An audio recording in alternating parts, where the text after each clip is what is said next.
Now we come to a game that is also sometimes described as one of the worst games the Famicom ever made, Bokosuka Wars. However, rather than saying this game is bad, I'm just going to say it's slightly misunderstood. It's actually a very original, unique game. There was really nothing like it before or since. This is actually a port of a game by ASCII originally designed for the MSX. In this game, you play King Surin. The object is to march 600 meters to the left to battle Ogrith, which is some sort of evil wizard that has turned a lot of your men into trees and imprison the rest. Throughout the game you'll bump into the trees and rocks, and if one of your comrades is imprisoned within, he'll appear after you bump it. He's then added to your army. In theory, the game is very simple. You move your character across the screen. If you happen to run into an opponent, a battle will ensue, and the winner dies. However, the method of moving your units is quite strange. You can select which kind of unit you want to move, either the king, the knights, or the pawns, or you can move them all together. However, unless the king is selected, the entire group will move together. For example, if you select your pawns and you hit up on the D-pad, all of the pawns will move one space up. You actually can't move them separately. This can make navigating pretty tricky, and it's quite easy to get one of your characters to accidentally run into an enemy or get stuck behind something. One thing that might confuse people about this game, and make it more difficult than it really is it superficially resembles an action RPG. For example, when your units battle an enemy, if they win, they'll come out a little bit stronger.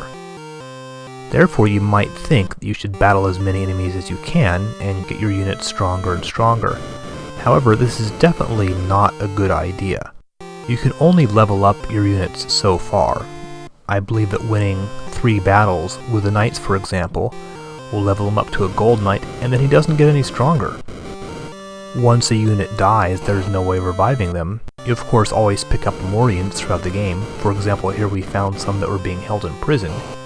Use your knight to break through the walls, and then you can get the guys out. But really, your main strategy in this game should try to be to avoid all fights if at all possible. Really what you'll be using your pawns and your knights for is more or less a sort of cannon fodder trying to get the king across the screen. Because if the king gets killed, the game is over, and you have to start over from the beginning. It's best to try to avoid using the king in any battles at all, even though he's the strongest.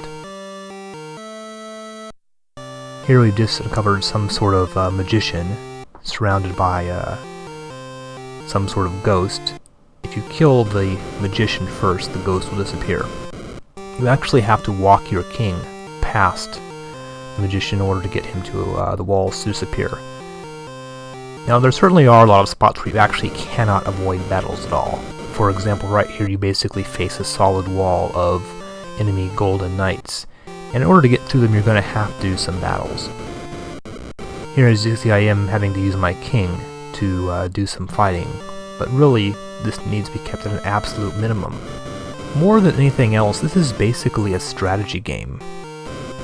The object is to figure out how to move your pieces across the board with a minimum of fighting. If you do risk a lot of battles, and your king does get killed, you will probably eventually get the infamous "Wow, you lose" screen.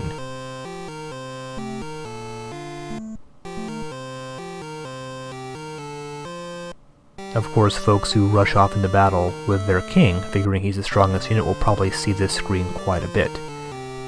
This is because the battles seem to be determined not only just by your character's strength, but by a good amount of luck as well.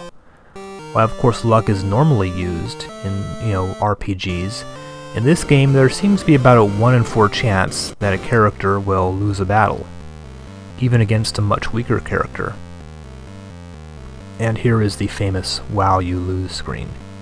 You get a similar screen if you win. So if you do actually have the time and patience to make your way all the way through this game, and it can be a little bit on the long side, especially if you're constantly having to restart, you will finally come to King Ogrith. And again, winning the game is strictly a matter of pure luck. All you can really do is just keep throwing your characters into him until finally you just happen to win.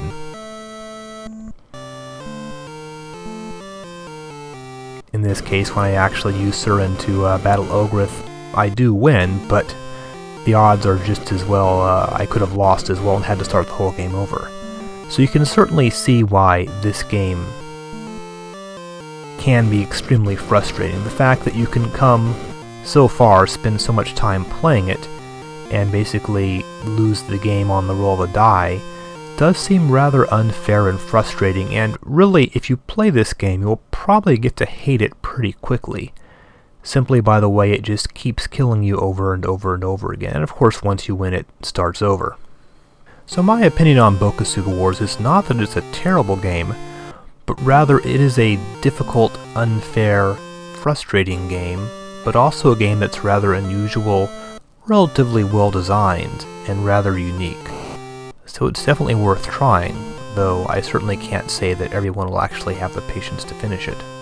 Once you know how to play the game, however, and have some basic strategy, it is actually possible to get through it.